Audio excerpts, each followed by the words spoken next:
Vamos a continuar con Isaías. Vamos a seguir haciendo la comparación. Habíamos visto que Isaías es la muestra de la inspiración de las Escrituras, como cada capítulo corresponde a un libro de la Biblia.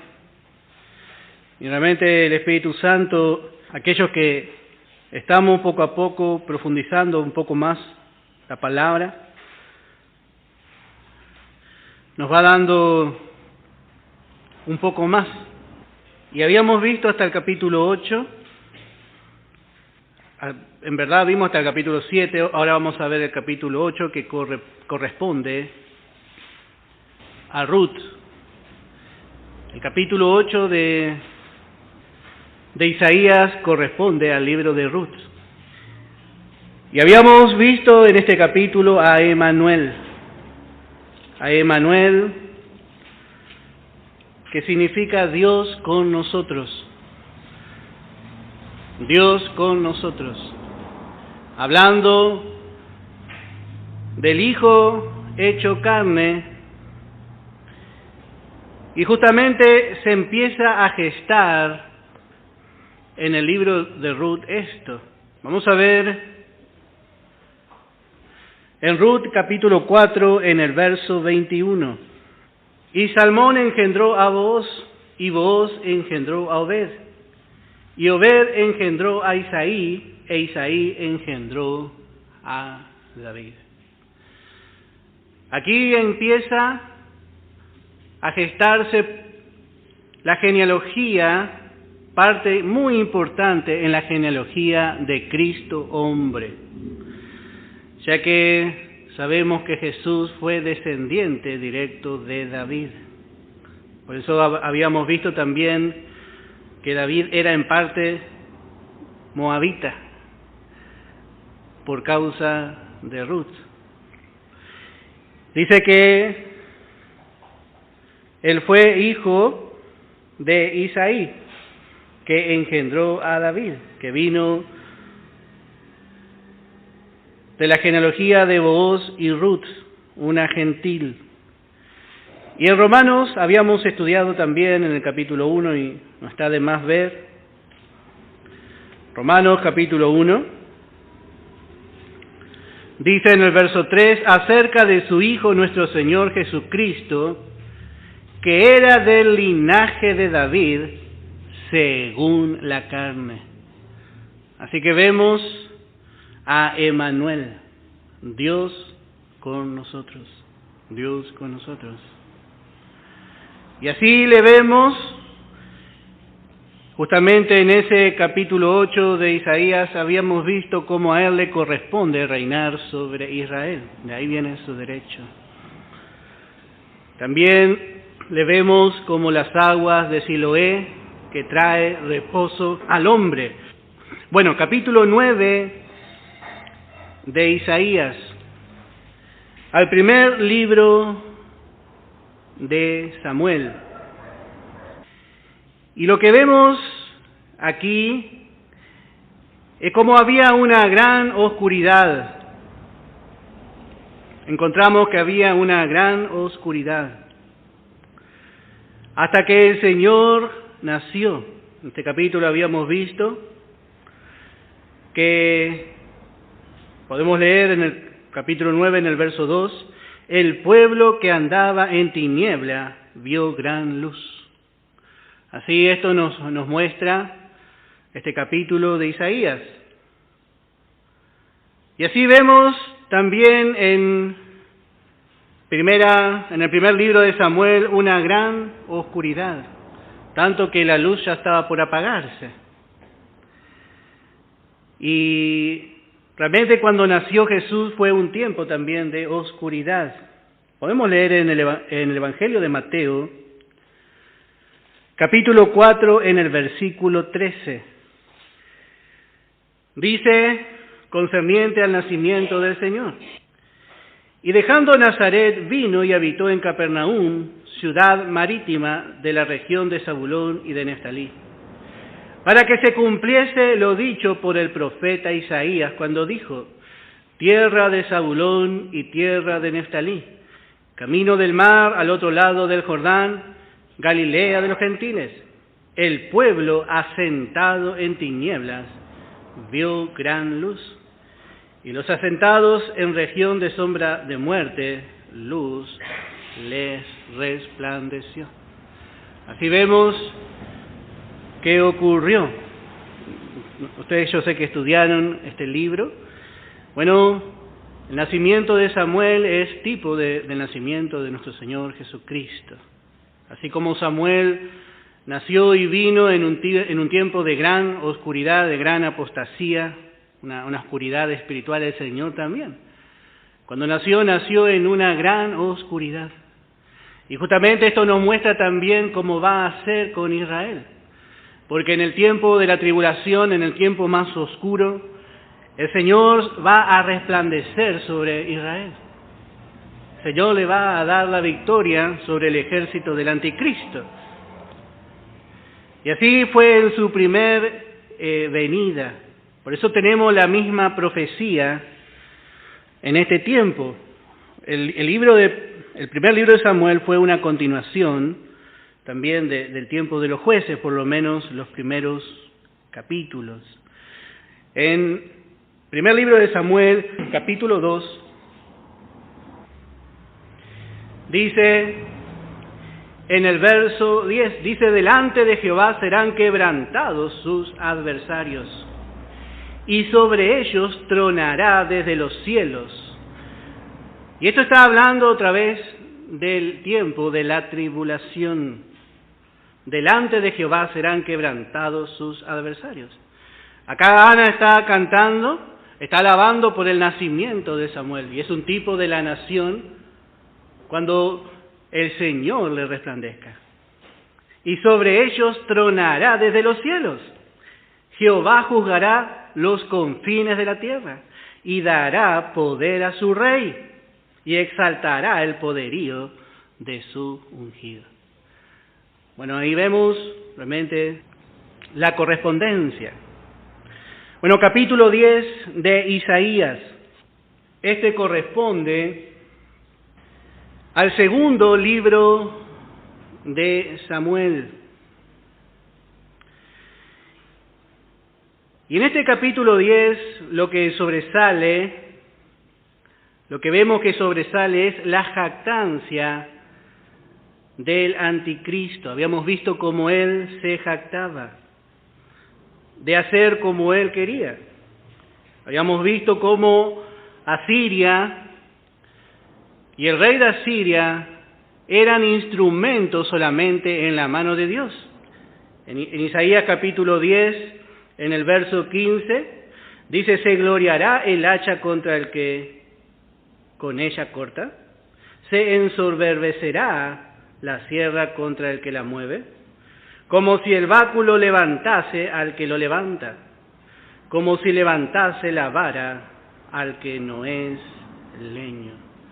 Bueno, así el anticristo tomará autoridad, y va a tomar autoridad por permisión de Dios. Dios le va a permitir tomar autoridad sobre las naciones, pero va a ser para mostrar su poder y su gloria, porque va a venir el Señor y le vencerá. Y en este segundo libro de Samuel, nosotros encontramos también la jactancia del anticristo varias veces, porque encontramos primeramente la casa de Saúl. Encontramos a la casa de Saúl reclamando un derecho que le pertenece solamente a la casa de David. Ya era el tiempo de reinar de David. Sin embargo, la casa de Saúl, especialmente con uno de sus generales, tipo del anticristo, reclamaba ese derecho. Y bueno, también fue vencido. Vemos también en Absalón. Si usted quiere ver tipo de anticristo, tiene que realmente estudiar Isaías y segundo libro de Samuel. Allí vemos varias veces, realmente con toda su belleza, el anticristo, así como Absalón, va a venir y va a conquistar el corazón del pueblo. y aparentemente el pueblo va a ser ganado por este falso. Pero vemos también la derrota de Absalón. También vemos a otro hombre que también se subleva en ese libro, y así usted va a ver. Podemos leer en segundo libro de Samuel, capítulo 7, en el verso 13. No vamos a entrar mucho, porque ya vamos a pegar toda la vueltita y vamos a estudiar, pero para por lo menos tener una idea. Capítulo 7 del segundo libro de Samuel, dice: Él edificará casa a mi nombre, y yo afirmaré para siempre el trono de su reino. Acá vemos lo que Dios iba a hacer con David, pero vemos que hubo muchos que se levantaron con el espíritu del anticristo. Ya desde ese tiempo siempre hubo usurpadores. También encontramos a Seba, encontramos realmente muchos allí. Pero Dios ya predestinó que el reino de Cristo iba a ser para siempre. Y eso es lo que también encontramos en este capítulo 10. Dice Isaías capítulo 10, verso 23, pues el Señor Jehová de los ejércitos hará consumación ya determinada en medio de la tierra. Note que Dios ya determinó. Dios ya determinó. Bueno, capítulo 11. Capítulo 11 corresponde al primer libro de Reyes. Capítulo 11 corresponde al primer libro de Reyes. Y como habíamos visto, encontramos cómo se establece el reino de la casa de David. Habíamos visto, capítulo 11, versículo 1, dice: saldrá una vara del tronco de Isaí, y un vástago retoñará de sus raíces. Así Dios dijo. Sabemos que esa vara nos habla de la humanidad de Cristo. En su humanidad, Él va a poder reclamar el derecho al trono. Y como divino podrá reclamar el derecho al trono universal. Pero el trono de David le pertenece por su humanidad, por ser descendiente, por ser del tronco de Isaí. Y en Primera de Reyes, lo que encontramos es el mismo pacto que Dios hizo con Salomón.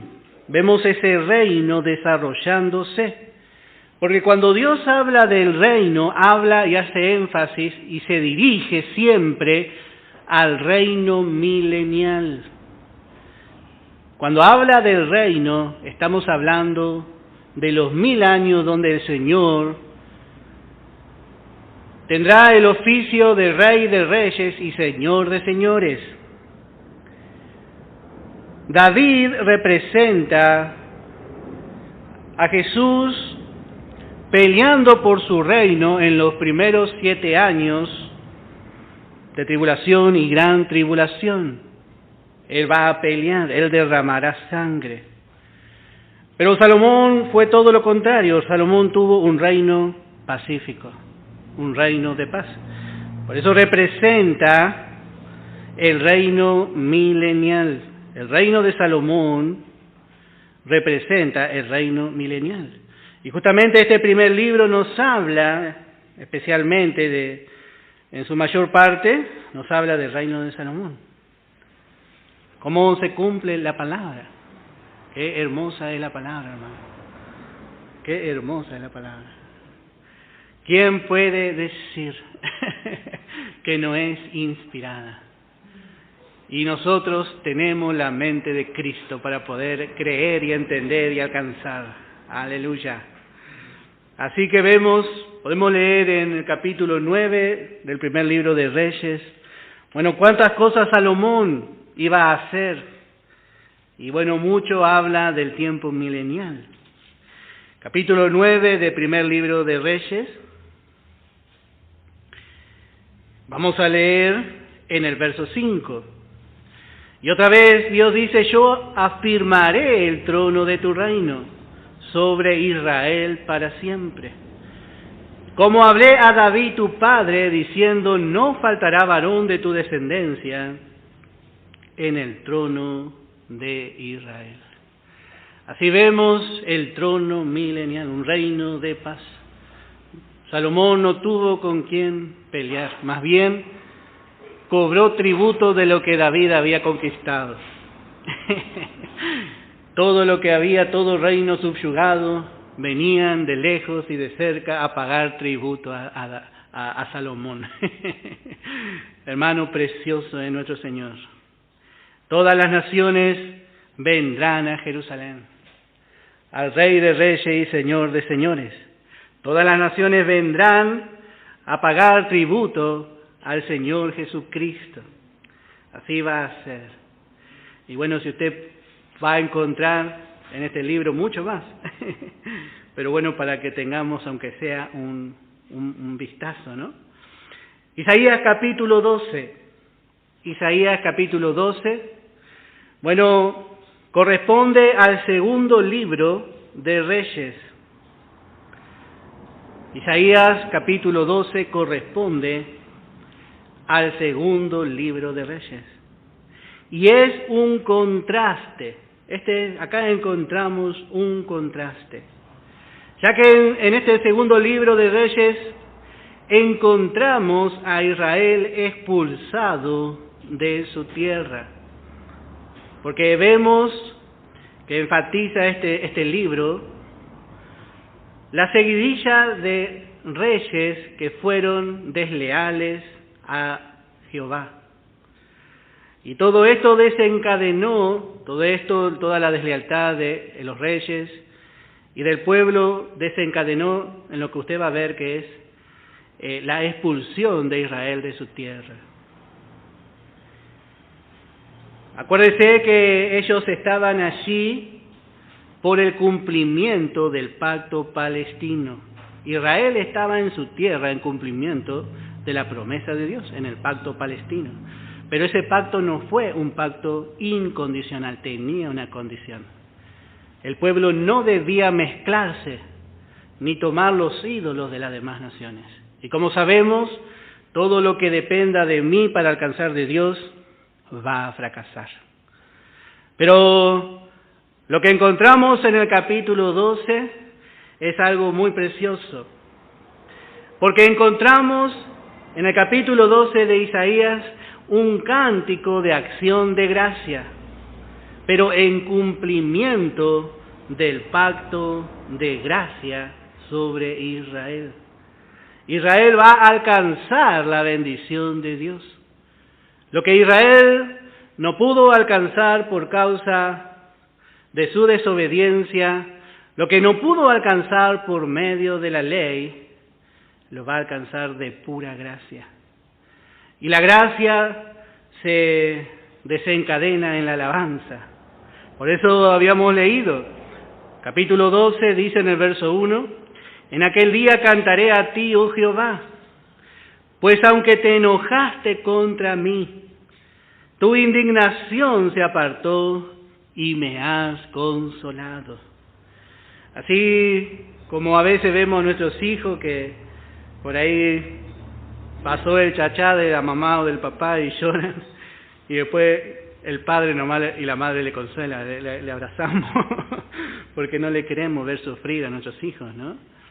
Y así hará Dios con Israel. Israel se puso bajo la ley, pero la ley les expulsó del lugar de bendición de Canaán. ¿Pero por qué hay alabanza? Bueno, solamente el creyente de la gracia puede alabar. Con razón, esa va a ser su principal dedicación en los cielos. Solamente el creyente que comprende la gracia va a alabar en profundidad, en una correcta y profunda devoción a Dios por toda la eternidad. Mientras Israel está en la ley, no alabó.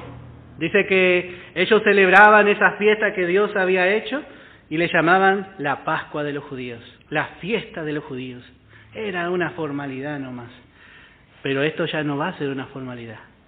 Bajo la gracia hay verdadera adoración.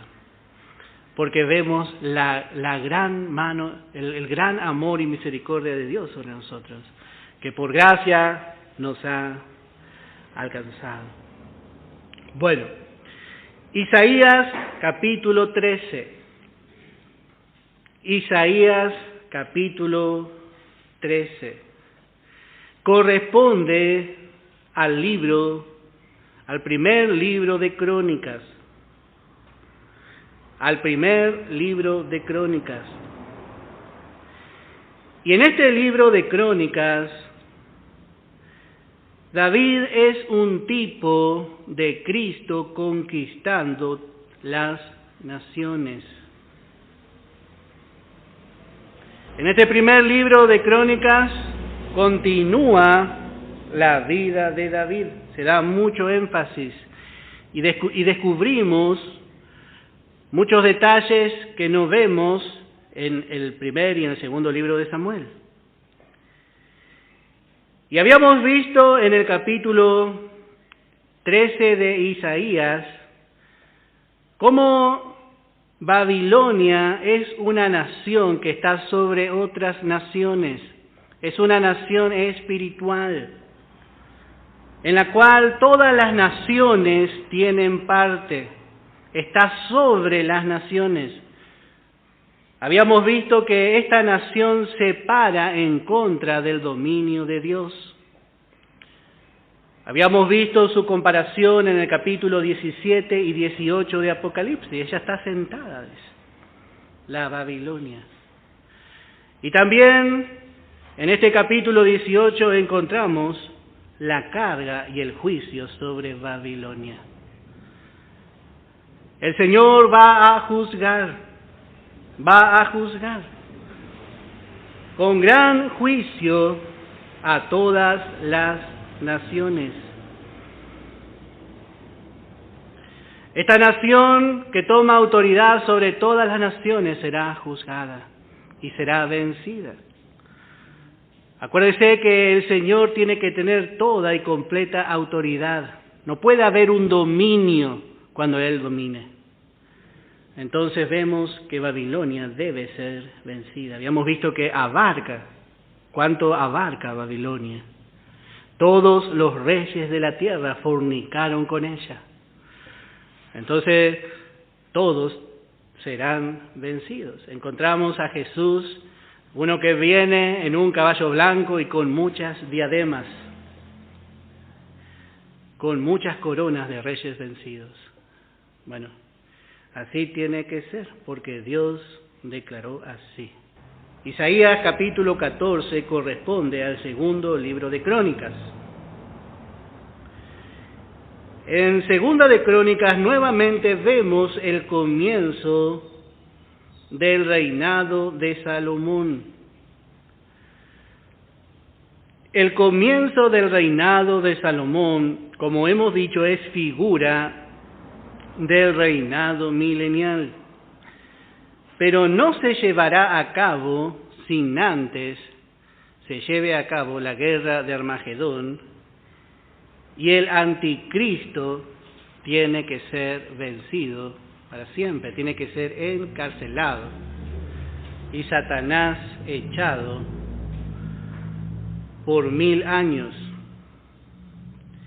Y justamente esto es lo que nosotros encontramos en Isaías capítulo 14. Dice en el verso 12, ¿cómo caíste del cielo, oh lucero, hijo de la mañana? Cortado fuiste por tierra, tú que debilitabas a las naciones. Así vemos la caída de Satanás. Él va a caer. Habíamos visto sus 4 caídas. Y esto va a dar comienzo al reino milenial. Pero primeramente tiene que ser vencido su hijo, el hijo de perdición. Y allí, en el segundo libro de Crónicas, encontramos también a Salomón reinando sobre todas las naciones. Y bueno, esto es un tipo también de Cristo reinando, una vez que el rey de Babilonia sea vencido. Isaías capítulo 15. Isaías capítulo 15 corresponde al libro de Esdras. Y en Isaías capítulo 15 encontramos a los moabitas como enemigos de Israel.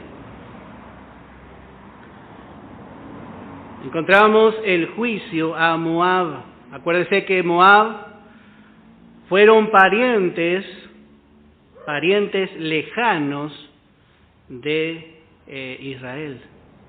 Y en Esdras también encontramos a los moabitas. Y los encontramos ya no como parientes lejanos, sino como samaritanos, morando con Israel y dándose en casamiento con los israelitas. Los samaritanos fueron moabitas, amonitas, fueron sirios, filisteos, que habían sido conquistados y vueltos a poner en esa tierra,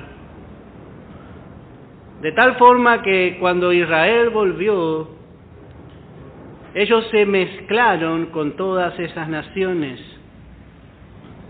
Y lo que encontramos en Esdras capítulo 9, verso 1, habíamos visto el plan de los moabitas, cuando quisieron maldecir a Israel.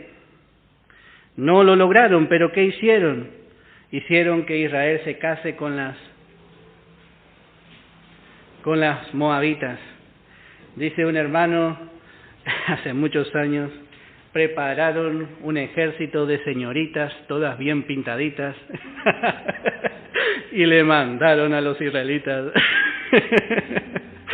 Y ahí no lo pudieron maldecir a Israel, pero lo que hicieron fue que Israel pierda la comunión con su Dios.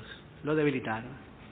Y esto es lo que encontramos el plan del moabita en Esdras. Vamos a ver, como dijimos, en Esdras capítulo 9, verso 1, dice: acabadas estas cosas, los príncipes vinieron a mí, diciendo: el pueblo de Israel y los sacerdotes y levitas no se han separado de los pueblos de la tierra, de los cananeos, de los heteos, de los fereceos, de los jebuseos, de los amonitas, moabitas, egipcios, amorreos, y hacen conformes a sus abominaciones, porque han tomado de las hijas de ellos para sí y para sus hijos, y el linaje santo ha sido mezclado. De aquí nacieron los samaritanos, de esta mezcla.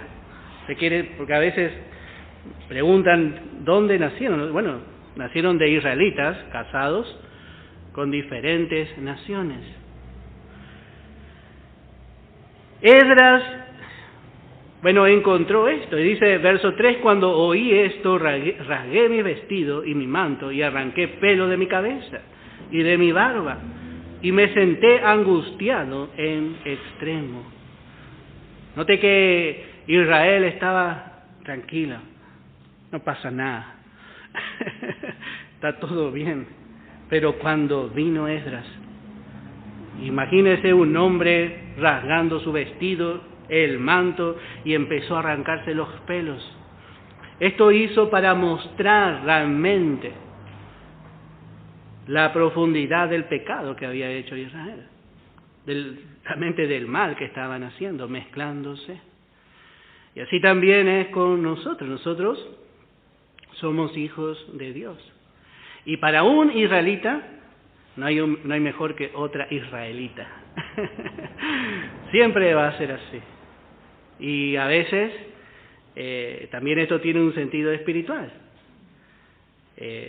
Hay prácticas de otras naciones que nos parecen buenas, hay prácticas de otras corrientes evangélicas, costumbres que a veces queremos tomar. Entonces, hay que hacer como hizo luego Nehemías. Nehemías directamente los echó a todos. Eso sí, tremendo Nehemías. Bueno, verso 10. Pero ahora, ¿qué diremos, oh Dios nuestro, después de esto?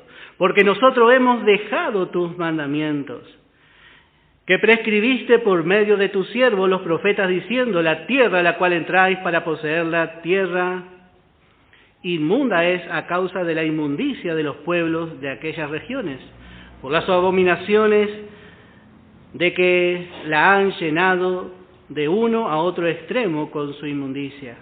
Ahora pues, no daréis vuestras hijas a los hijos de ellos, ni sus hijas tomaréis para vuestros hijos, ni procuréis jamás su paz, ni su prosperidad, para que seáis fuertes y comáis el bien de la tierra y la dejéis por heredad a vuestros hijos para siempre. Bueno, así realmente vemos que esta siempre fue la intención del moabita, tratar de debilitar al pueblo de Dios. Podemos leer un verso más para no detenernos tanto en Números. En el libro de Números, capítulo 25. Podemos leer desde el verso, primeramente el capítulo 24 y verso 12. Y Balaam le respondió: ¿no declararé yo también a tus mensajeros que me enviaste? Vamos a leer desde el verso 10 para poder entender lo que está ocurriendo aquí bien. Entonces se encendió la ira de Balac contra Balaam, y batiendo sus manos, le dijo: para maldecir a mis enemigos te contraté, te he llamado, dice, y he aquí los has bendecido ya 3 veces. Ahora mejor andate de acá, huye a tu lugar. Yo dije que te honraría, mas he aquí que Jehová te ha privado de honra. Y Balaam le respondió: ¿no lo declaré yo también a tus mensajeros que me enviaste, diciendo: si Balac me diese su casa llena de plata y oro, yo no podré traspasar el dicho de Jehová para hacer cosa buena ni mala de mi arbitrio? Mas lo que hable Jehová, eso diré yo. Si miramos a Balaam, parece una persona buena. Quiere hacer la voluntad de Dios, pero es un semejante bicharraco, hermano. Porque amó el premio de la maldad. Y no le pudo maldecir a Israel, pero quería el premio. Entonces, para no irse con la mano vacía, ahí entendemos el verso 14. He aquí yo me voy ahora a mi pueblo. Por tanto, ven, te indicaré lo que este pueblo ha de hacer a tu pueblo en los postreros días. Bueno, le indicó, otra versión dice, lo que tu pueblo debe hacer. Y automáticamente encontramos el capítulo 25. Moraba Israel en Sittim, y el pueblo empezó a fornicar con las hijas de Moab. ¿Quién le enseñó? Y Balaam. Así vemos a los moabitas, y eso es lo que encontramos en este libro de Esdras. Encontramos ese gran pecado. Bueno, capítulo 16 de Isaías. Isaías capítulo 16. Corresponde al libro de Nehemías. Isaías capítulo 16 corresponde al libro de Nehemías. Y en el libro de Nehemías encontramos al rey brindando amabilidad, protección al pueblo de Dios. A Nehemías, tipo del pueblo de Israel. Y justamente eso es lo que encontramos también, este es el centro de este capítulo. Capítulo 16, podemos leer verso 1 al verso 4. Podemos para recordar, enviad cordero al Señor de la tierra, desde Sela del desierto al monte de la hija de Sión. Y cual ave espantada que huye de su nido, así serán las hijas de Moab en los vados de Arnón. Reúne consejo, haz juicio, pon tu sombra en medio del día como la noche, esconde a los desterrados. No entregues a los que andan errantes. Moren contigo mis desterrados, oh Moab. Sé para ellos escondedero de la presencia del devastador, porque el atormentador fenecerá. El devastador tendrá fin, el pisoteador será consumido de sobre la tierra. Y vemos esto también en Nehemías. Podemos ver por lo menos 1 o 2 versos. Vamos a ver en Nehemías. Justamente vemos al rey gentil teniendo misericordia. Nehemías oró cerca de 3 meses. Cerca de 3 meses oró. Capítulo 2 de Nehemías, verso 1. Dice, sucedió en el mes de Nisán, en el año 20 del rey Artajerjes, que estando ya el vino delante de él, tomé vino, lo serví al rey, y como yo no había estado antes triste en su presencia. El copero era la persona encargada siempre de matar al rey. En Génesis encontramos a Faraón desconfiando, o era el copero o era el panadero. Alguno de los dos es. Imagínese un copero triste delante del rey. Lo que habrá pensado el rey. Y podríamos decir que realmente estaba triste Nehemías. Él estaba triste porque Israel estaba totalmente destruida, Jerusalén. Las puertas quemadas, los muros derrumbados. Y realmente él no podía esconder cómo es el fiel. Vemos la misma actitud en Esdras. El Esdras, realmente, hay hermanos que aman verdaderamente la obra. Y realmente ellos, a veces se los ve que están pasando por lucha por la obra, hermano. No es fácil ser pastor, ser un obrero, no es fácil, hermano, por lo menos un verdadero pastor. Después están el asalariado, que viene el lobo, ¿qué es eso? ¿Cuántas se llevó? 2, qué bueno, quedaron 5. No importa, no, porque es así, hermano. Pero vemos en Nehemías realmente qué peso había sobre él, y nadie se lo había impuesto. Porque no era sacerdote, no era levita, no era del linaje de David, él era un hombre común, que su corazón había sido totalmente tocado por la mano del Señor a favor de su pueblo. Y dice, verso 2, me dijo el rey, ¿por qué está triste tu rostro? Pues no estás enfermo, no es esto sino quebranto de corazón. Entonces, dice Nehemías, temí en gran manera, habrá agarrado su cabecita. Y dije al rey, yo no te quiero matar, dice, para siempre viva el rey. Seguía. ¿Cómo no estará triste mi rostro cuando la ciudad, casa de los sepulcros de mis padres, está desierta y sus puertas consumidas por el fuego? ¿Qué tenía que ver Artajerjes con el pueblo de Dios? Cuando Moisés entró a la presencia de Faraón, dijo, ¿y a mí qué me importa? No, hermano, qué tremendo, porque estaba también en la presencia de Dios. Y dice, verso 4, me dijo el rey, ¿qué cosa pides? Como Dios empezó a abrir la cosa, Dios abrió la puerta ahí. O por lo menos un poquito, una endija de luz. Y Nehemías fue un hombre de oración. En esta carta encontramos muchas oraciones de Nehemías. Entonces dice, oré al Dios de los cielos. Iba a pedir la dirección. Y dije al rey, si le place al rey y tu siervo ha hallado gracia delante de ti, envíame a Judá, a la ciudad de los sepulcros de mis padres, y la reedificaré.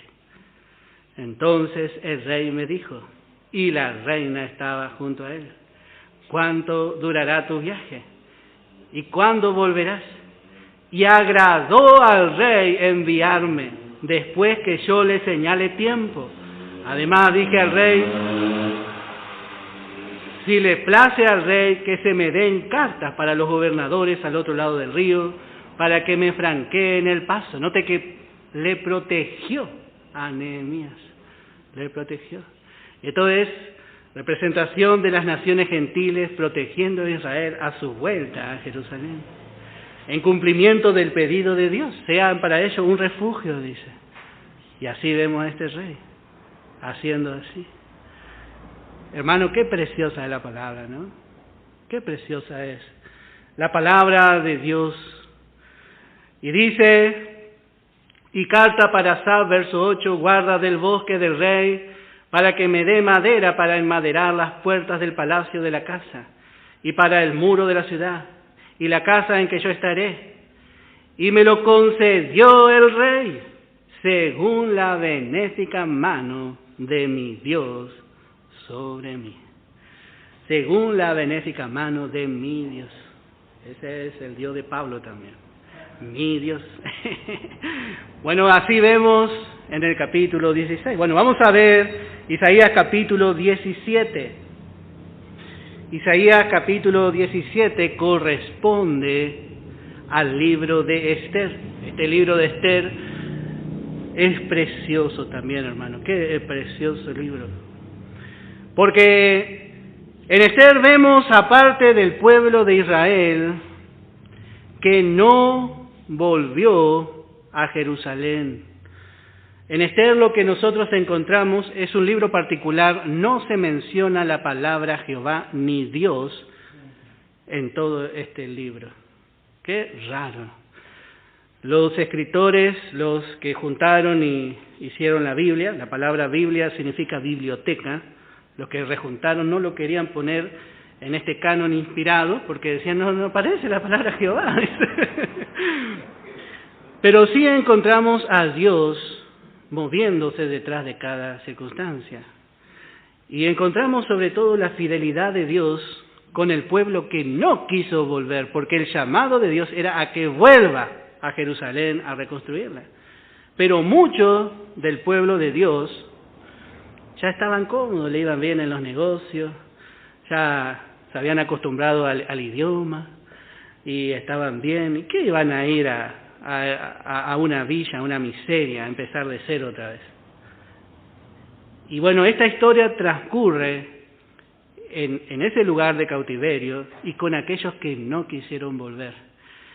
Y lo que vemos es realmente que Israel quedó ligado a esas naciones que la cautivaron.